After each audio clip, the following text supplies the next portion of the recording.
The village of Willow Creek was nestled in a picturesque valley, surrounded by rolling hills and vibrant meadows. It was a place where time seemed to stand still, and the gentle hum of nature harmonized with the quiet lives of its residents. Jason, a retired farmer with a weathered face and kind eyes, had spent most of his life here.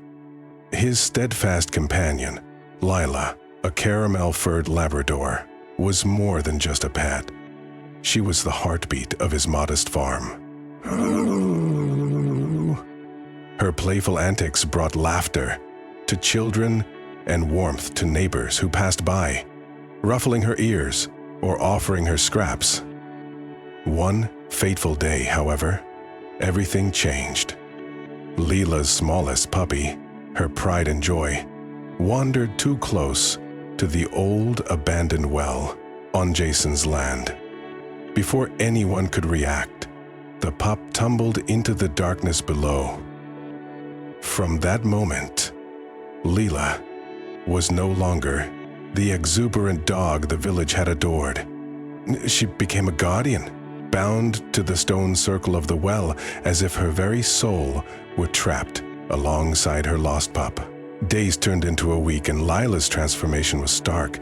Her eyes, once bright and full of life, dulled with grief. She refused to leave the well's edge, lying motionless on the damp ground, her ribs pressing against her thinning fur. Jason's heart ached as he tried to coax her away. At 75, he had endured his share of losses, but watching Lila's sorrow was a weight he couldn't bear. Even the village, with its kind-hearted neighbors, couldn't help. "She's grieving, Jason," Mrs. Clara said softly, handing him a loaf of bread. "Give her time." But time only deepened Lila's vigil. She ignored the food Jason placed near her, and her once vivacious tail lay limp in the dirt. Neighbors whispered as they passed by, some pitying, others unnerved by her unyielding presence.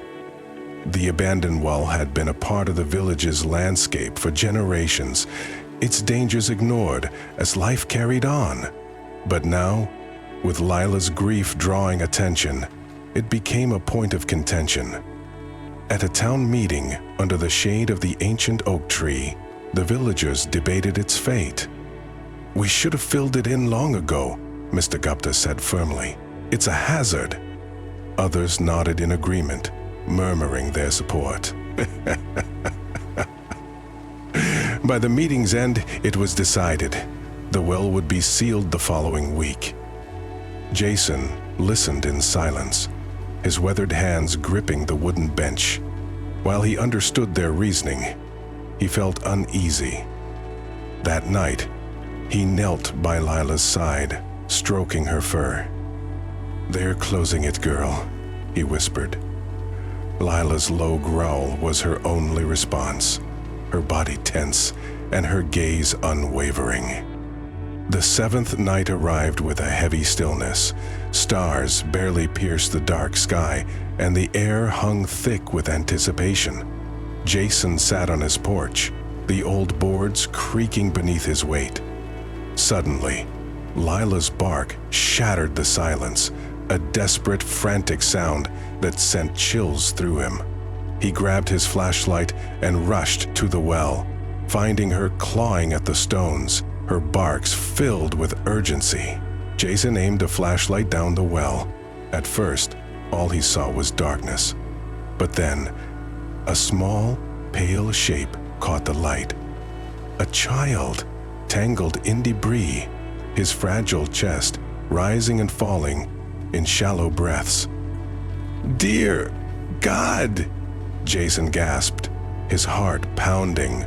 Lila whined beside him, her body trembling as if urging him to act. Jason's shouts for help echoed across the fields, waking the sleeping village. Lanterns flickered to life as neighbors rushed to the scene. Ropes were brought, and Mr. Gupta, the sturdiest among them, was lowered into the well. Lila's barking never ceased, her eyes fixed on the opening, as though her will alone could pull the boy to safety. When Mr. Gupta emerged, cradling the limp child, the crowd gasped in relief. The boy's shallow breaths were a fragile miracle